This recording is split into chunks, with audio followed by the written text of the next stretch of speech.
मौनव्याख्या प्रकटित परब्रह्मतत्त्वं युवानम् वर्षिष्ठान्तेव सदृशिगणैः आवृतं ब्रह्मनिष्ठैः आचार्येन्द्रं करकलित चिन्मुद्रमानन्दमूर्तिम् स्वात्मा रामं मुदितवदनं श्रीदक्षिणामूर्तिमीडे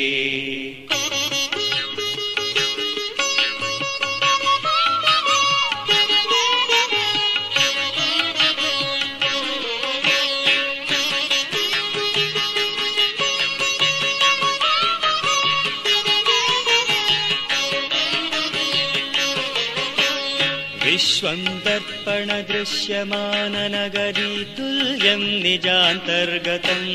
पश्यन्नात्मनि मायया बहिरिवोद्भूतं यथा निद्रया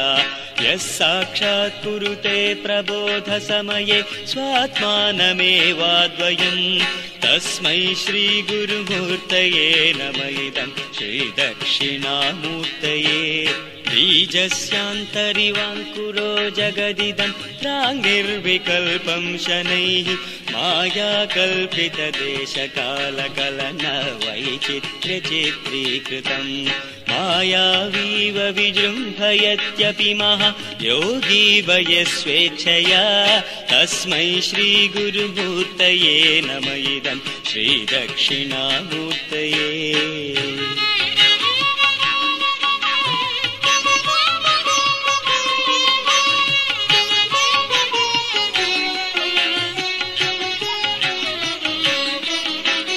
यस्यैव स्फुरणं सदात्मकमसत् कल्पार्थकं भासते साक्षात् तत्त्वमसीति वेदवचसा यो बोधयत्याश्रितान् यत् साक्षात्करणात् भवेन्न पुनरावृत्तिर्भवाम्भोनिधौ तस्मै श्रीगुरुमूर्तये नमः इदं श्रीदक्षिणामूर्तये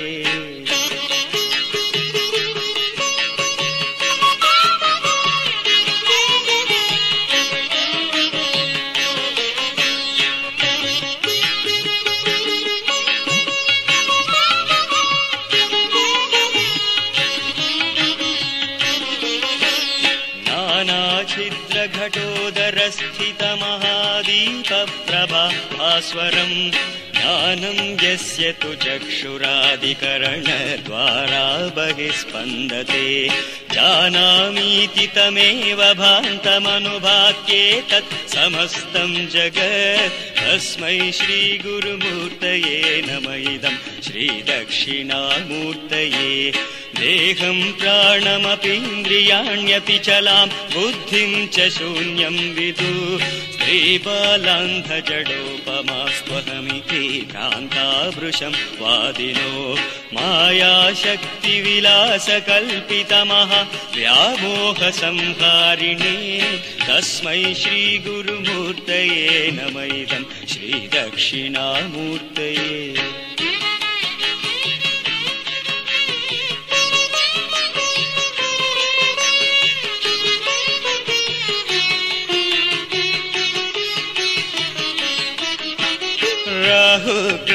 राहुग्रस्तदिवाकरेन्दु सदृशो माया समाच्छादनात् सन्मात्रः करणोदसंहरणतो यो भूत्सुषुप्तः पुमान् प्रागस्वाप्समिति प्रबोधसमये यः प्रत्यभिज्ञायते तस्मै श्रीगुरुमूर्तये नमः इदं श्रीदक्षिणामूर्तये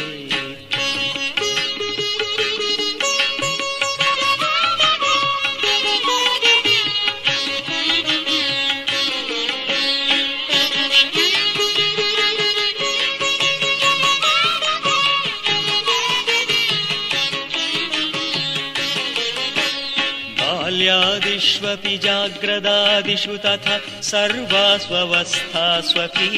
व्यावृत्तास्वनुवर्तमानमहमेत्यन्तं स्फुरन्तं सदा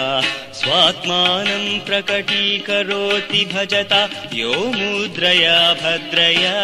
तस्मै श्रीगुरुमूर्तये नम इदं श्रीदक्षिणामूर्तये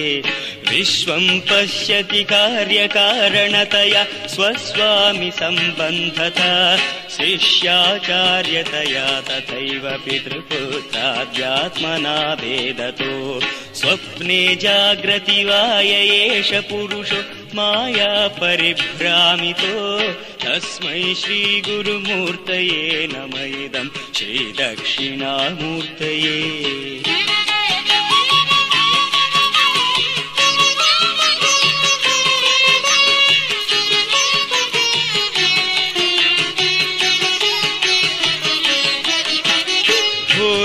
भास्यनलो निलोम्बरमहर्नाथो हिमांशुः पुमान् इत्याभाति चराचरात्मकमिदं यस्यैव मूर्त्यष्टकम्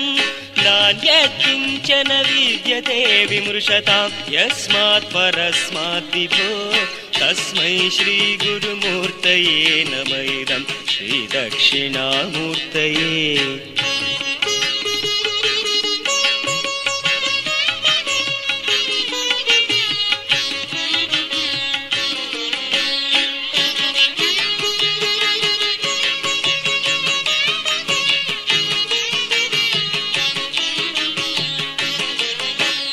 सर्वात्मत्वमिति स्फुटीकृतमिदं यस्मादमुष्मिंस्तवे तेनास्य श्रवणात् तदर्थमननाध्यानाच्च सङ्कीर्तनात् सर्वात्मत्वमहाविभूतिसहितं स्यादीश्वरत्वं स्वतः सिद्ध्येतत् पुनरष्टधा परिणतं चैश्वर्यम् अव्याहतम्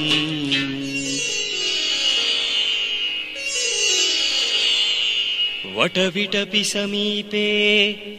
भूमिभागे निषण्णं सकलमुनिजनानां ज्ञानदातारमारात् त्रिभुवनगुरुमीशं दक्षिणामूर्तिदेवं जननमरणदुःखश्चेद् दक्षं नमामि चित्रं वटतरोर्मूले वृद्धाः शिष्या गुरुर्युवा गुरोस्तु मौनं व्याख्यानं शिष्यास्तु छिन्न संशयाः ॐ नमः प्रणवार्थाय शुद्धज्ञानैकमूर्तये निर्मलाय प्रशान्ताय दक्षिणामूर्तये नमः गुरुर्ब्रह्मा गुरुर्विष्णुः गुरुर्देवो महेश्वरः गुरुः साक्षात् परं ब्रह्म तस्मै श्रीगुरवे नमः गुरवे सर्वलोकानां भिषजे भवरोगिणां निधये सर्वविद्यानां दक्षिणामूर्तये नमः अंगुष्ठतर्जनीयोग मुद्रा व्याजेन देहिनां श्रुत्यर्थं ब्रह्मजीवैक्यं दर्शयन्नोऽवताच्छिवः।